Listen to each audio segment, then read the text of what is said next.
Model trains, they're cool. Well, at least I think so. And if you're watching this, I'd hazard a guess that you think they're cool too. Now, sometimes getting started in this hobby can feel overwhelming, especially when things don't go as planned. These are complicated machines we're dealing with, and sometimes they don't like to play nice. I'm here to make it a bit easier for you.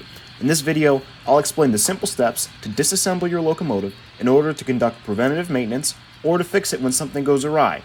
But first, you're probably wondering if you should trust my advice when your new investment is on the line. Well, to put you at ease, I have 7 years of experience when it comes to maintaining model trains. On top of that, I've included references that you can go and check out for yourself at the end of the video. With that out of the way, let's get to it.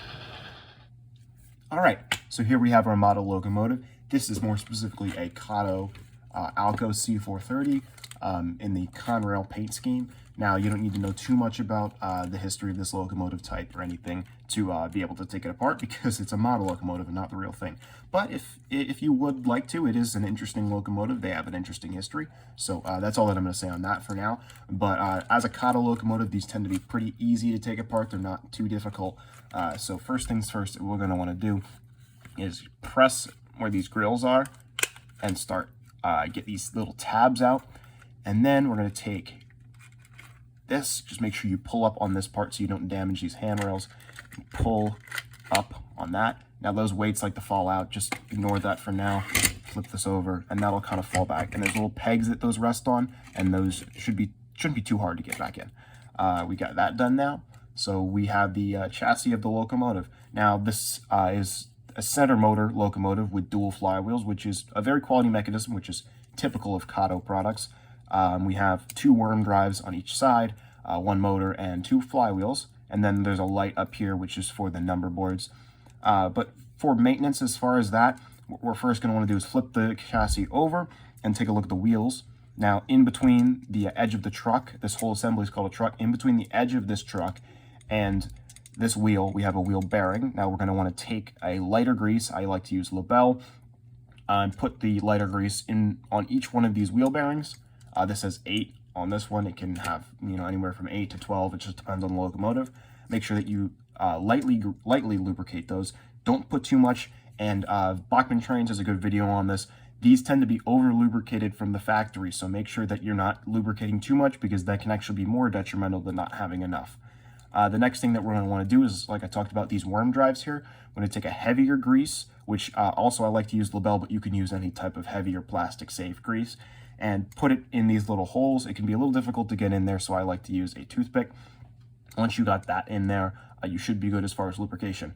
Now, what happens if you have a locomotive that you lubricated well but still won't run well?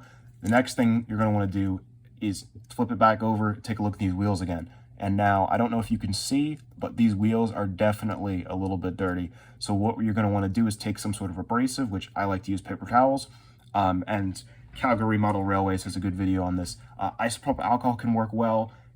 Different, household cleaners, just make sure that they're plastic safe, that they're not going to melt anything. And take that, put it on some sort of abrasive, and put it on there. Now, some people like to put alligator clips on the wheels so that, you can turn the motor over slowly and help with the friction. I find that just cleaning, putting it on the track, moving it a little bit, and cleaning more works just fine. But, whatever your personal preference is. Now we can get back to some reassembly.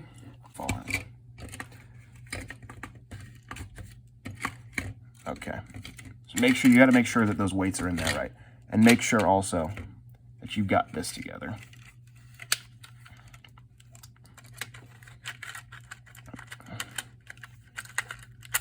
There we are.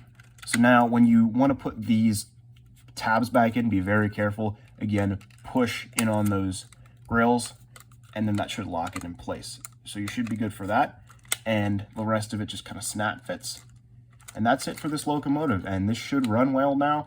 These Kato locomotives, like I said, are good, so you shouldn't need to maintenance it too much, but I would open it up every 10-15 hours of running or so, just to make sure that everything's a-okay, especially if it starts making weird noises. But that's it for this video, so thank you for watching, and happy railroading.